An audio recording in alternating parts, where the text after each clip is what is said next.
অনিন্দাস travelogue চ্যানেলের একটা নতুন ট্রাভেল সিরিজে আপনাদের সবাইকে আরও একবার স্বাগত। আজকে 12ই ফেব্রুয়ারি 2025 আর আপনাদের সকলের শুভেচ্ছা এবং ভালোবাসাকে সাথে নিয়ে আমরা আজকে রওনা দিচ্ছি দ্বাদশ জ্যোতির্লিঙ্গের দ্বিতীয় জ্যোতির্লিঙ্গ মল্লিকার্জুন জ্যোতির্লিঙ্গ দর্শনে। মল্লিকার্জুন জ্যোতির্লিঙ্গ দর্শন করতে গেলে যেতে হবে শ্রীশৈলম, এবং শ্রীশৈলম যেতে হয় হায়দ্রাবাদ থেকে। আমরা এখন এসেছি হাওড়ায়। হাওড়া থেকে 12703 ফলকনামা সুপারফাস্ট এক্সপ্রেসে করে আমরা প্রথমে পৌঁছাবো সেকেন্দ্রাবাদ এবং তারপরে সেখান থেকে আমরা যাব শ্রীশৈলম। সমগ্র যাত্রাপথটাতে আমাদের সঙ্গে থাকবেন। যাত্রাপথের পুঙ্খানুপুঙ্খ বিবরণ আমরা আপনাদের দিতে থাকবো। আর ঠিক আছে, তুমি উঠে যাও। আর ট্রেন প্ল্যাটফর্মে দিয়েছে অনেক দেরি করে। এই ফলকনামা এক্সপ্রেস 8:25 প্ল্যাটফর্মে ট্রেন ঢুকেছে, প্রায় তখন 8:15 হয়ে গেছে। আমাদের এই ট্রিপের মূল উদ্দেশ্য মল্লিকার্জুন জ্যোতির্লিঙ্গ দর্শন হলেও তারই সাথে আমরা হায়দ্রাবাদেরও বিভিন্ন দর্শনীয় স্থানগুলি আপনাদের কাছে তুলে ধরব।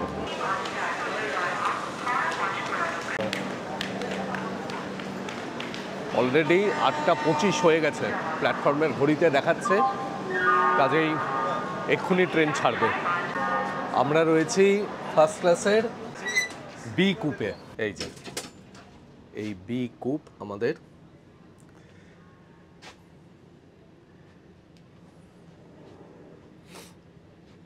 এইদিকে আপার বার্থ লোয়ার বার্থ যেরকম থাকে, এগুলো ব্ল্যাঙ্কেট দেওয়া, বালিশ দেওয়া, এইখানে বেডরোল, আয়না, এগুলো সব সুইচ এবং প্লাগ পয়েন্ট। এইখানে একটি আয়না রয়েছে, এইখানে একটি ট্রে রয়েছে, আর এইখানে রয়েছে ডাস্টবিন। কিন্তু 8:27 হয়ে গেছে, এখনও ট্রেন ছাড়েনি। 28, আচ্ছা, দেরি করে ছাড়বে বলেই ট্রেনটি দেরিতে ঢুকিয়েছে। আর বুবু ভিডিও শুরুতে একটি কথা ওর হয়ে বলে দিতে বলেছে, সেটি হচ্ছে যে ওর প্রচণ্ড গলার অবস্থা খারাপ, ভীষণ গলার অবস্থা খারাপ, মানে কোনো কথাবার্তা পর্যন্ত মানে কথাই বলতে পারছি না। যাই হোক, দেখা যাক কিরকম কি হয়। শুনলেন তো গলার অবস্থা। এই অবস্থা নিয়ে আমরা ট্রিপ করছি, কেননা অনেক দিন আগের থেকে প্ল্যান প্রোগ্রাম করা। সেই শ্রীশৈলমে মল্লিকার্জুন জ্যোতির্লিঙ্গতে আমরা বুকিং পর্যন্ত করেছি, সেখানে পুজো দেব, সমস্ত কিছু আপনাদের কাছে তুলে ধরব। কিন্তু শরীর এত খারাপ হওয়া সত্ত্বেও যার জন্য যেতে হচ্ছে, ব্যাপারগুলো সব ক্যান্সেল করা গেল না। এই ট্রেন ছাড়লো, ঘড়িতে সময় এখন 8:30।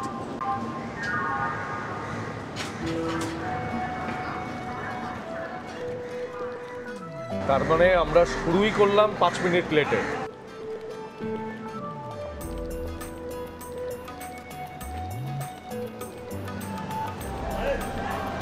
এই ট্রেনটা হচ্ছে হাওড়া এসএনভিটি বেঙ্গালুরু দুরন্ত এক্সপ্রেস।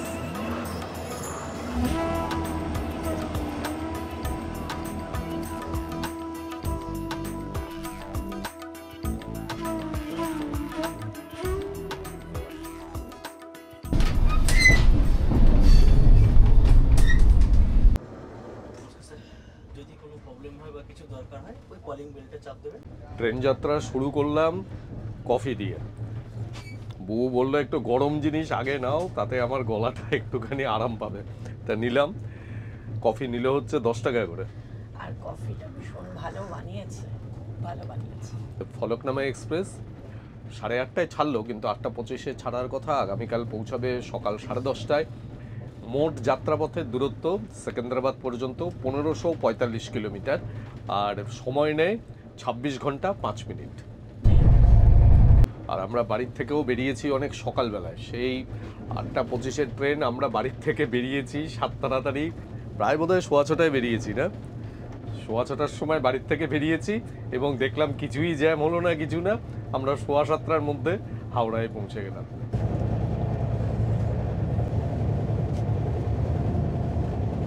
है ना, ওরা বলছে যে এটা ফার্স্ট ইয়ার থেকে ক্লিয়ার হয়ে আসে, ইয়ার থেকে। यार्ड से क्लियर होता है, तुम लोग क्लियर करते हो, वो सब हम नहीं जानते। हम पैसेंजर लोग देखेंगे कि बाथरूम क्लीन है कि नहीं, है ना, तो वो तो नहीं है। ठीक है ना? तो ये तो गलत बात हुआ ना। तो आपको बुलाते बुलाते आप लोग इतना देर तक आते हैं, तो हम लोग तो यूज़ करेंगे ना बाथरूम। तो आप बाथरूम ठीक तरह से क्लीन कर दीजिए।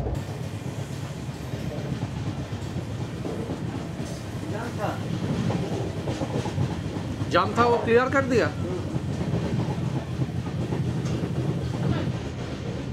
আসলে কি জানেন, এদেরও আমি দোষ দিই না, যারা ক্লিনিং স্টাফ তাদেরও আমি দোষ দিই না, কেননা এখন ক্লিন করছে ঠিকই, কিন্তু এদের তো ট্রেনের এরা রানিং ক্লিনিং স্টাফ। অ্যাকচুয়ালি তো ট্রেনটা ইয়ার্ড থেকেই তো ক্লিন হয়ে আসার কথা, সেইটাই হয় না। মানে ইয়ার্ড স্টাফ যারা, তারা সত্যি কথা কি, আমি তো এই সাউথ ইস্টার্নের ট্রেনে পরপর দুবার গেলাম, একবার গুজরাট গেলাম, আপনারা যারা দেখেছেন জানেন, তারপরে এইটাতে যাচ্ছি। মানে আমি দেখছি যে সত্যিই ইয়ার্ডের সার্ভিসটা খুব খারাপ। আমি কখনোই ট্রেনের রানিং স্টাফদের খারাপ বলবো না, কেননা তারা সবসময় ভীষণভাবে কোঅপারেট করে। তবে আমরা যে শিয়ালদা থেকে ট্রেনগুলোতে যাই, সেগুলোতে এতটা নোংরা পাই না যতটা নোংরা পাই হাওড়া ট্রেনগুলো থেকে গেলে। কি জানি কারণ, আমার তো হাওড়া থেকে ট্রেনে উঠবো বললেই ভয় লাগে। শিয়ালদার ট্রেনগুলো যথেষ্ট পরিষ্কার পরিচ্ছন্ন থাকে। আপনারা কিন্তু এই ব্যাপারগুলোকে গঠনমূলক সমালোচনা হিসেবে নেবেন, এগুলো ভাববেন না যে আমি নিন্দা করছি, তা কিন্তু না। আমার সেই উদ্দেশ্য একেবারেই নয়। এই সমস্যাগুলো আমরা ফেস করব এবং সেগুলো সবার কাছে তুলে ধরব, তবেই কিন্তু সচেতনতাটা বাড়বে, এটা কিন্তু বুঝতে হবে।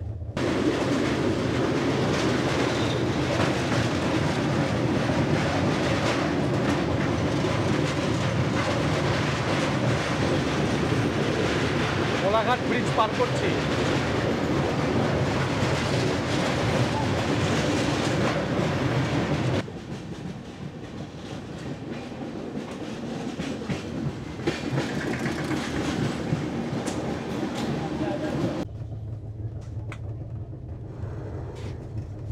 এই ফলকনামা এক্সপ্রেসেরও বয়স নেহাত কম হলো না, প্রায় 31 বছর বয়স। এটি 1993 সালের 15ই অক্টোবর থেকে যাত্রা শুরু করে, আর সেকেন্দ্রাবাদ পর্যন্ত, মানে হাওড়া থেকে সেকেন্দ্রাবাদ পর্যন্ত এর ইন্টারমিডিয়েট হল্ট হচ্ছে 24টি, আর এটি সাউথ সেন্ট্রাল রেলওয়ে দ্বারা এই ট্রেনটি অপারেট হয়। আর ফলকনামা প্যালেস, অর্থাৎ হায়দ্রাবাদে ফলকনামা প্যালেস, সেই অনুসারে এই ট্রেনের নামকরণ। ফলকনামা নামটার একটি খুব সুন্দর অর্থ রয়েছে, সেটা হচ্ছে উজ্জ্বল আকাশ বা গ্লিটারিং স্কাই। তো ট্রেনটা সত্যিই খুব গ্লিটার করছে, দেখতে দেখতে যাচ্ছি।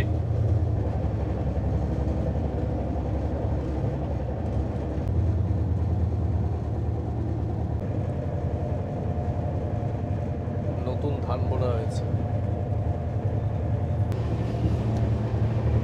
এই ফলকনামা এক্সপ্রেসে এটা আমাদের সেকেন্ড টাইম জার্নি। এই ফলকনামাতে করে বোধহয় 2000 সালে, না 2000-এর ডিসেম্বর মাসে, হ্যাঁ 2000 সালের ডিসেম্বর মাসে আমরা হায়দ্রাবাদে গিয়েছিলাম। রাই তখন একেবারে ছোট্ট, 18 মাস বয়স। 18 মাস বয়স। সেই সময় রায়কে নিয়ে আমরা দুজন হায়দ্রাবাদ গিয়েছিলাম, মাইসোর, চেন্নাই, এই সকল জায়গাগুলো ঘুরে এসেছিলাম। আর সারা ট্রেন রায় কাঁদতে কাঁদতে গিয়েছিল, আর আমি সেই রায়কে কোলে নিয়ে সেই কম্পার্টমেন্টের এই প্রান্ত থেকে ও প্রান্ত নিয়ে আসি, আর তারপরে এক চামচ করে খাওয়ায় ওর মা। এইভাবে কেটেছিল সময়, ওরে বাবা। আর এইটা হচ্ছে আমাদের সেকেন্ড টাইম ফলকনামাতে। দারুণ লাগে, কিন্তু দারুণ লাগে। ট্রেন জার্নির এত স্মৃতি রয়েছে যে সেইগুলোর জন্যই এই জার্নি বারবার করতে ভালো লাগে।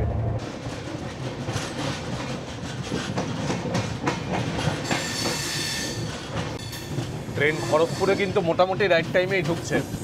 10টার সময় পৌঁছানোর কথা ছিল, ঢুকছে 10টা 4 মিনিটে।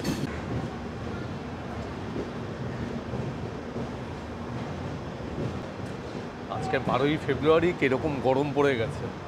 সব প্ল্যাটফর্মের ফ্যানগুলো চালিয়ে দিয়েছে। আর খড়গপুরের ট্রেন ঢোকার পরে ট্রেন গিয়ে দাঁড়াতে দাঁড়াতে 3 মিনিট হয়ে যায়। ভারতের 4র্থ দীর্ঘতম রেলওয়ে স্টেশন খড়গপুর।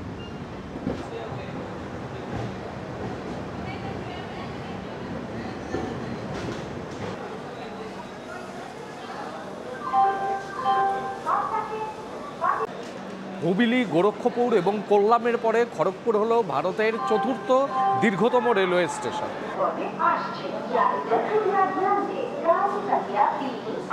খড়গপুরের ট্র্যাকের সংখ্যা হচ্ছে 24টি আর প্ল্যাটফর্মের সংখ্যা 12টি। খড়গপুর থেকে ট্রেন ছাড়লো, এখন ঘড়িতে সময় 10:17।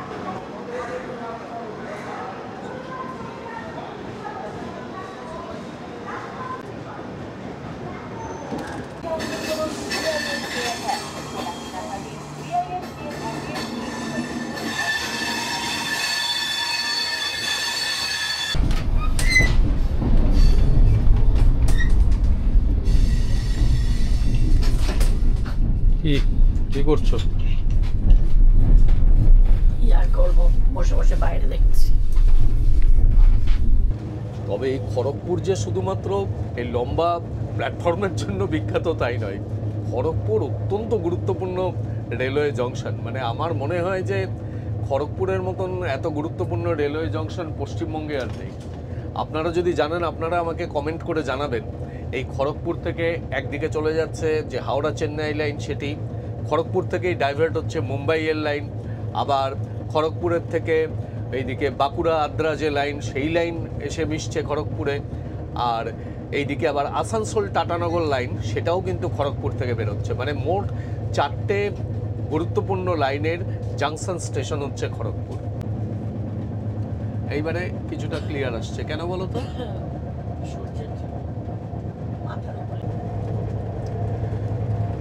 ট্রেন কিন্তু দারুণ যাচ্ছে, দারুণ স্পিডে ট্রেন যাচ্ছে। অ্যাকচুয়ালি এই ফলকনামা এক্সপ্রেস হাওড়া হায়দ্রাবাদ লাইনের একেবারে বেস্ট ট্রেন, দারুণ যায় এইটা।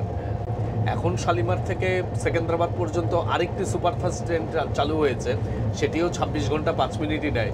কিন্তু ফলকনামা এতদিন ধরে এই লাইনের সব থেকে ভালো ট্রেন, আর এই ট্রেনের সর্বোচ্চ গতিবেগ হচ্ছে 130 কিলোমিটার, আর অ্যাভারেজ স্পিড উইথ হল্ট সেটা হচ্ছে 60 কিলোমিটার পার আওয়ার।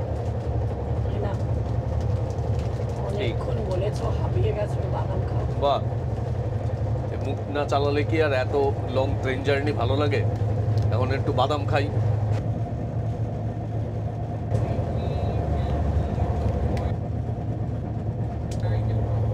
চা খাবে আরেকবার?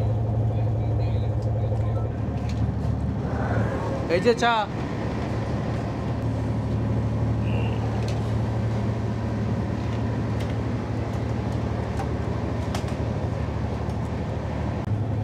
এটি দ্বিতীয়বার ওনাকে বলে দিলাম যে আপনি মাঝে মাঝেই আসবেন এবং দিয়ে যাবেন। আর এই ভদ্রলোক বেশ ভালো কফি বানান, খুব ভালো কফি, খেয়ে শান্তি পাওয়া যাচ্ছে।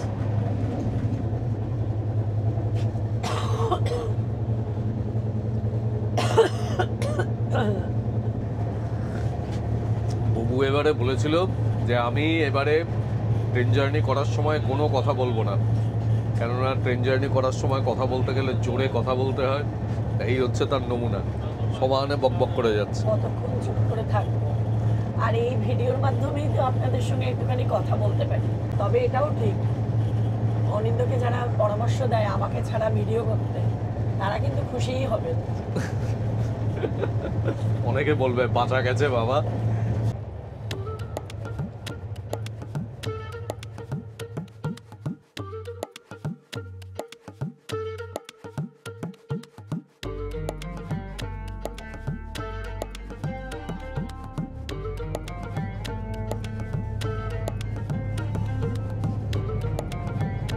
দেখি কেমন এসছে। বাহ, দারুণ।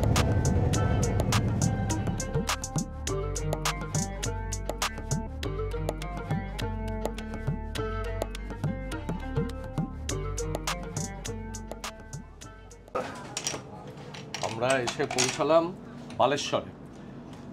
বালেশ্বরে পৌঁছাবার টাইম ছিল 11:25, এসে পৌঁছেছে 11:37।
বালেশ্বর পর্যন্ত বেশ ভালোই আসছিল, এখন ভদ্রক আসার আগে বেশ বারবার দেখছি দাঁড়িয়ে যাচ্ছে।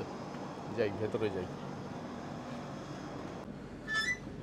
এই ট্রেনে জেনারেল কোচ আছে 4টি, স্লিপার আছে 6টি, এসি 3 টিয়ার এখানে নেই, যেটি আছে সেটি হচ্ছে এসি ইকোনমি। সেই কোচ আছে 6টি, 2 টিয়ার আছে 2টি এবং ফার্স্ট ক্লাস আছে 1টি, আর তাছাড়া প্যান্ট্রিকারও রয়েছে। আর এদিকে ট্রেন যেন অনন্তকালের জন্য দাঁড়িয়ে গেছে। क्या हुआ है भाई साहब?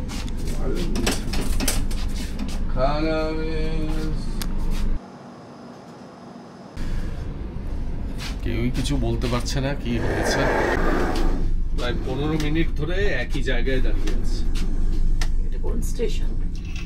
কোন স্টেশন জানি না, সামনে একটা ছোট কি স্টেশন আছে, নাম দেখা যাচ্ছে না। ভদ্রক আসার আগে দাঁড়িয়ে আছে। ও একটু রেস্ট নিচ্ছে, অনেক দৌড়ে দৌড়ে এসছে তো সেই সত্যি বিরক্ত লেগে যাচ্ছে এইরকম ভাবে এক জায়গায় এতক্ষণ ধরে দাঁড়িয়ে থাকা। এই চলতে শুরু করেছে, এই এতক্ষণ পর আবার চলতে শুরু করেছে। যাকে এখনো এখান থেকে ভদ্রক হচ্ছে, এখান থেকে ভদ্রক 47 কিলোমিটার। ঠিক আছে, ভদ্রক আসুক, ততক্ষণ একটু ঘুমিয়ে নি বরঞ্চ। কি করবো আর, আমি একটু ঘুমিয়ে পড়েছিলাম। আর বুবু হঠাৎ ডাকলো, দেখি যে ভদ্রকে এসে ট্রেন দাঁড়িয়ে রয়েছে। আমি আর নামছি না ভদ্রকে। ভদ্রকে বোঝাই তো যাচ্ছে যে লেট করে পৌঁছেছে। ও বাবা, 12টা 30-এ পৌঁছানোর কথা ছিল, এই হোয়ার ইজ মাই ট্রেনে দেখাচ্ছে 12টা 58-তে পৌঁছিয়েছে। এখনো 1টা বেজে 1 মিনিট। ভালোই, আধ ঘন্টা লেট হয়ে গেল।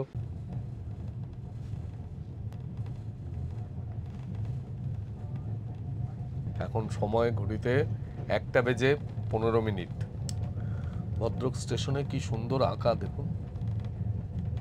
এই বুবু এবার খাওয়া দাওয়া করে নেবে?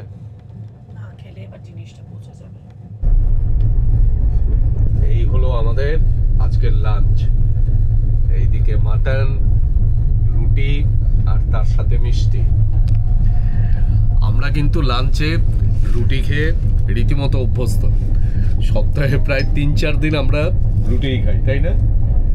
আমরা কিন্তু রোজ যে একেবারে ভাত খাই তাই না। এই কারণে আমাদের বাইরে কোথাও গিয়ে খুব একটা অসুবিধাও হয় না। আর এই মাটনটা আমি গতকালও খেয়েছিলাম, দারুণ হয়েছিল, দারুণ। এরপরে আসছে যাজপুর কেওনঝড়। আর যখন খাচ্ছি তখন খেতে খেতে বৈতরণী নদী পার করলাম, সেটা আর তোলা হলো না। আমরা এসে পৌঁছলাম যাজপুর কেওনঝড় রোড। ঘড়িতে এখন সময় 1টা বেজে 50 মিনিট। এখানে আসার কথা ছিল 1টার সময়।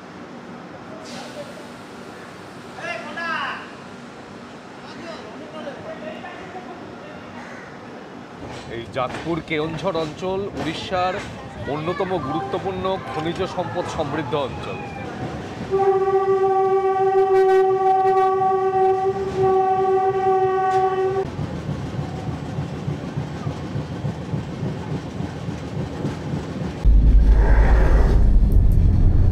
ও বাবা, এগুলো কি আঙ্গুর? বাহ, কালো আঙ্গুর। মিষ্টি, কিছু কিছু টক আছে দেখলাম।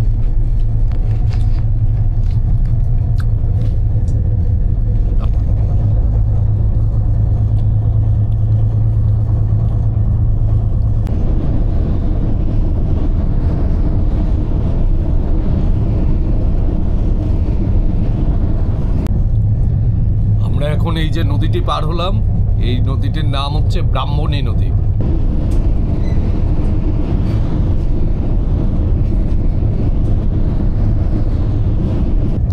এর আগে বৈতরণী পার করেছি, এরপরে ব্রাহ্মণী পার করলাম, এরপরে আসবে মহানদী, তারপরে কটক।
আমরা এসে পৌঁছলাম ভুবনেশ্বর এবং ঠিক 1 ঘন্টা লেটে। ভুবনেশ্বরে আসার কথা 2:40 আমরা এসে পৌঁছালাম 3:40।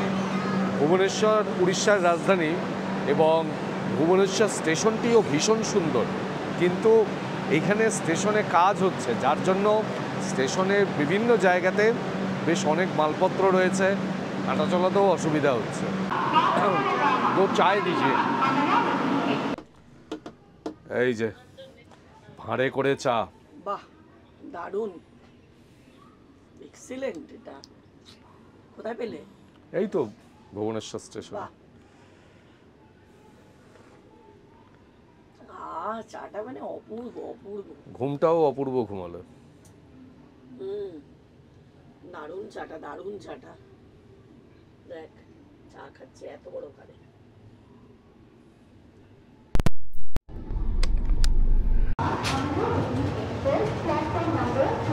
ভুবনেশ্বর থেকে ট্রেন ছাড়লো, ঘড়িতে সময় 3:54। এই ট্রেনটিও সেকেন্দ্রাবাদ যাবে, Bhubaneswar Secunderabad express. Train number 17016।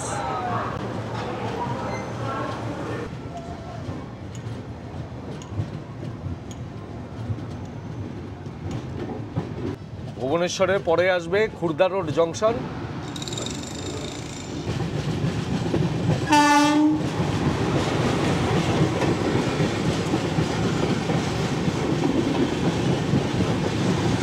এই ট্রেনটি Shalimar Vasco da Gama express.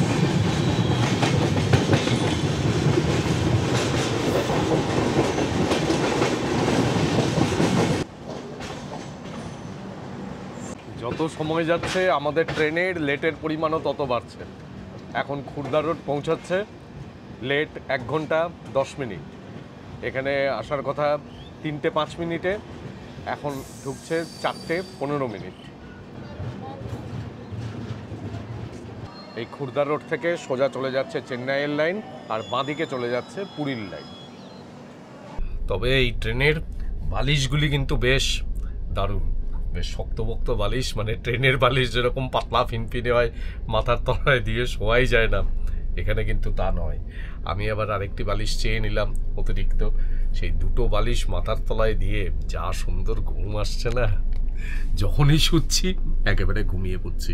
দুপুরবেলায় খেয়ে দিয়ে শুয়েছি, শুয়ে গভীর ঘুমিয়ে পড়েছি। সেই সময় মহানদী পার হয়ে গেল, কটক পার হয়ে গেল, আমি উঠতে পারিনি। কোনোটাতেই উঠতে পারতো না আমি যদি না ডাকতাম। শুধু এই মহানদী কটকের সময় বোধহয় আমি ঘুমিয়ে পড়েছিলাম, ওই জন্য দেখাতে পারিনি। সবই তো ঠেলে ঠেলে ডাকছি যে ওঠো, এই যে এই স্টেশন আসলো। যাই হোক, বুবুর সহযোগিতায় আপনাদের আমি বিভিন্ন জায়গাগুলিকে দেখাচ্ছি। সেটা বলো, হ্যাঁ। আমার গলাটা খারাপ বলে তার অ্যাডভান্টেজ নিও না। না না, খুর্দা রোড থেকে ট্রেন ছাড়লো।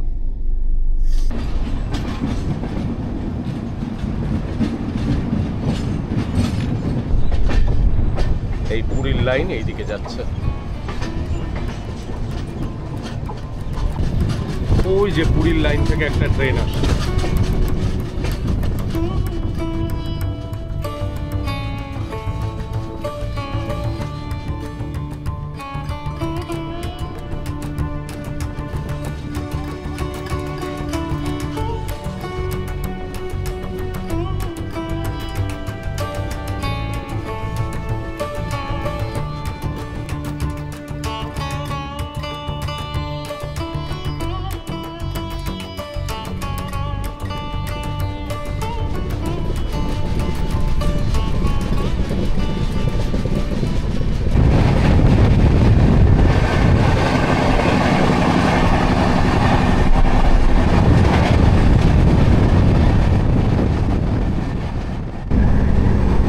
पनीर पकोड़ा आलूर चॉप चलबे गरम আছে हाँ दादा अच्छा तो ये क्या क्या है पनीर पकोड़ा আছে अच्छा गरम गरम बोले पनीर पकोड़ा गरम बोले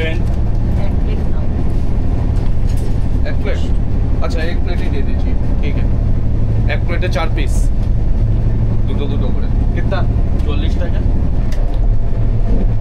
এই বিকেল বেলাতে এইবার বিকেলের উপযোগী খাবার পাওয়া গেছে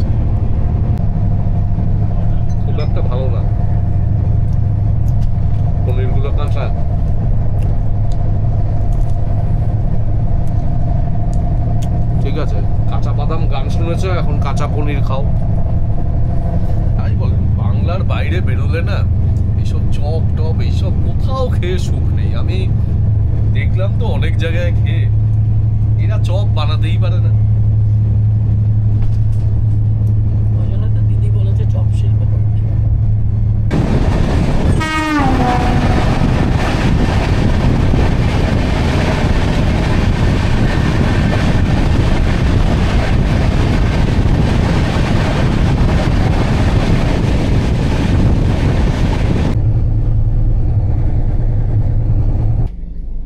বালুগাঁও স্টেশন এলো। দেওয়ালটা কি সুন্দর আঁকা দেখো।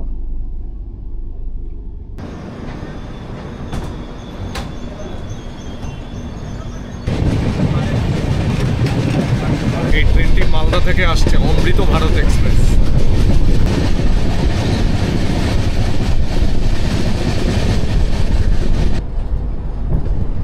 ব্যাস, কোনো এক অজানা কারণে আমরা আবার দাঁড়িয়ে গেলাম।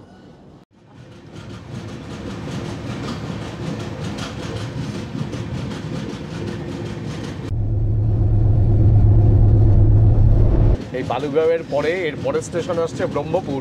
এর মাঝখানে এই রেল লাইনের বাঁ দিকে অনেকটা জায়গা জুড়ে চিল্কা দেখা যায়।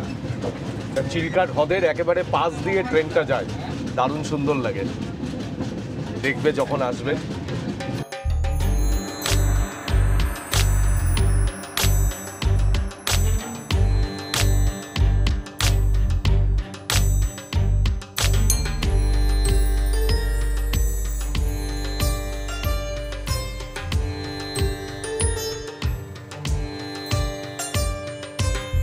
ওই যে দূরে চিল্কা দেখা যাচ্ছে, এরপরেই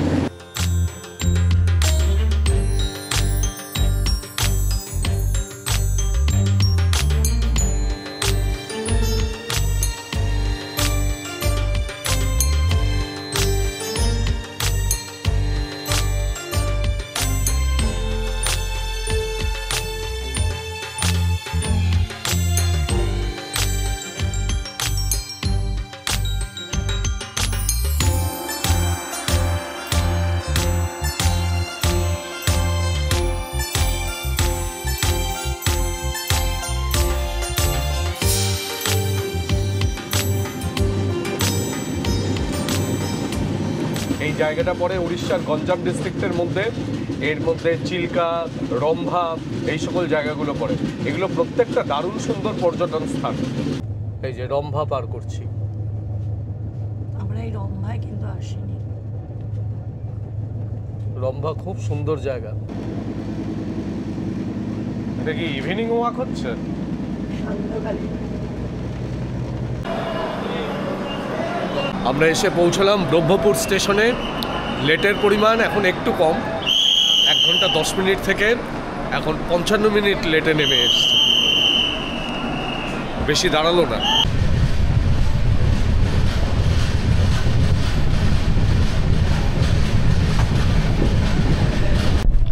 এখন যে স্টেশনটা আসছে তার নাম কি বলতো? ইছাপুর। ইচ্ছাপুরান। ইচ্ছাপুরম। ওই ইছাপুরেরই এটা হচ্ছে অন্ধ্রপ্রদেশের ভার্সন। ও আচ্ছা। হ্যাঁ, তুমি গুগলে ইচ্ছাপুরম লিখে সার্চ করবে, তাতে দেখবে ইচ্ছাপুরমের সাথে সাথে ইছাপুর ডিফেন্স এস্টেটও দেখাবে। এই স্টেশনটি আমাদের বড় আপন। আমরা ইছাপুরে থাকি, তো যারা জানেন না তাদের বললাম যে আমরা নর্থ 24 পরগনার ইছাপুরে থাকি। এই ইচ্ছাপুরম ওড়িশা এবং অন্ধ্রপ্রদেশের বর্ডারে অবস্থিত, এবং এখান থেকেই অন্ধ্রপ্রদেশ শুরু হচ্ছে। দাও একটি ক্ষুদ্র হৃদয়।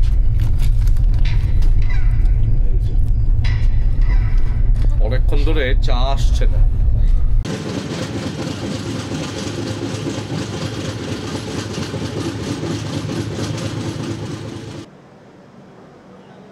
ঘড়িতে এখন সময় 9:20। আমরা এসে পৌঁছালাম ভিজিয়ানাগ্রাম জংশন বা বিজয়নগরমে। ট্রেন কিন্তু অনেকটা লেট মেকআপ দিয়েছে। এখানে এসে পৌঁছানোর কথা ছিল 9:05, আমরা 9:20 পৌঁছে গেছি। আর আমি আজকে ডিনার প্যান্ট্রিকার থেকে বলেছি একটাই মিল নিয়েছি, আপনাদের সেই মিলটা দেখাবো। দেখা যাক যে কখন দেয়, এখনো পর্যন্ত দেয়নি। ভিজিয়ানাগ্রামে স্টপেজ 5 মিনিটের, আর আমরা মোটামুটি প্রায় 12টা স্টেশন অতিক্রম করে ফেলেছি। এই বিজয়নগরম 13 নম্বর স্টেশন। মোট হল্টিং স্টেশন হচ্ছে সেকেন্দ্রাবাদ পর্যন্ত 24টি, যে 1545 কিলোমিটার দূরত্বের মধ্যে 821 কিলোমিটার দূরত্ব আমরা কভার করে ফেলেছি। এই কিছুক্ষণ আগে আমাদের রাতের খাবার দিয়ে গেল, এখন ঘড়িতে বাজে 9টা 50 মিনিট। এই তার মিনিট 5 আগে দিয়ে গেছে, একটু লেটই করলো দিতে, যাই হোক সেটা বড় কথা নয়, খাওয়ার কীরকম দিয়েছে সেটাই বড় কথা। এদিকে ভাত, এখানে মিক্সড ভেজ, এখানে ডাল, এদিকে চিকেন, এখানে একটা মিক্সড পিকল, আর এইদিকে রুটি দিয়েছে 2 পিস, আর তার সাথে দই, আর এখানে একটা স্পুন দিয়েছে। তো ঠিক আছে, এটা খেয়ে নিই। আর খেতে খেতে মনে হয় বিশাখাপত্তনম চলে আসবে।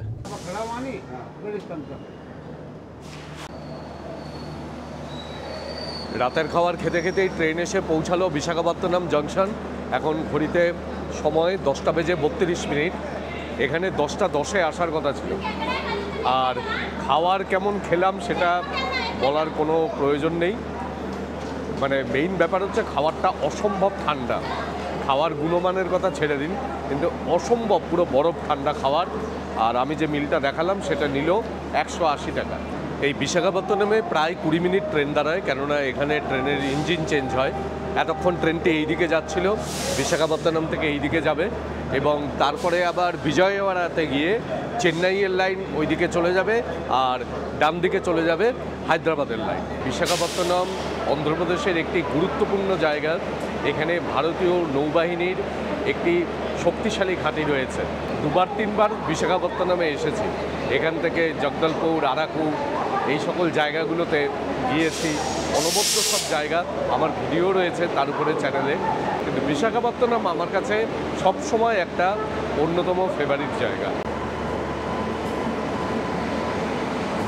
এই ট্রেনটি কিরণডুল থেকে ফিরলো, মানে জগদলপুর, আরাকু ভ্যালি, এই সকল জায়গা থেকে এই রাত্রি করে ট্রেনটি ফেরে। আর সকালবেলা বোধহয় 6টা না 6:30 সেই সময় এই ট্রেনটি আবার বিশাখাপত্তনম থেকে ছাড়ে। এই ট্রেনে করেই আমি 3বার গিয়েছি, আরাকু ভ্যালিতে নেমেছিলাম।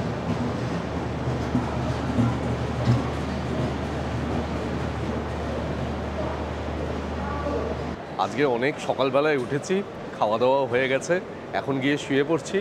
আগামীকাল আবার আমাদের জার্নির পরবর্তী অংশ আপনাদের কাছে তুলে ধরব।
কালকে রাত্রে যথারীতি আমি বেশ ভালোই ঘুমিয়েছি এবং অভ্যাসবশত দেরি করে উঠেছি। ট্রেন কিন্তু খুব সুন্দর গেছে, মানে যে 1 ঘন্টা লেট ছিল সেই 1 ঘন্টা লেট মেকআপ করে এখন তো অ্যাপে দেখাচ্ছে যে অ্যাডভান্স টাইমে ঢুকবে। আর সার্বিক দিক থেকে এই ট্রেনটি যায় বেশ ভালো, অন্তত আমাদের অভিজ্ঞতাতে। কিন্তু ক্লিনিং স্টাফ বা ওইদিকে যে প্যান্ট্রিকার সার্ভিস, এইগুলো অ্যাভারেজ, এইগুলো খুব যে একেবারে রিমার্কেবল সার্ভিস তা নয়, মোটামুটি। কিন্তু আমাদের ট্রেন যাত্রা সব দিক থেকেই বেশ ভালোই হলো, এটুকু বলতে পারি। আর কিছুক্ষণ পরেই সেকেন্দ্রাবাদ আসছে, আমরা সেকেন্দ্রাবাদে নামবো। নেমে তারপরে সেখানে আমাদের কোনো হোটেল বুকিং করা নেই, আমরা একটা হোটেল আগে বুক করতে হবে। তারপরে আমরা দেখা যাক যে বাকি দিনটা কীভাবে কাটাই।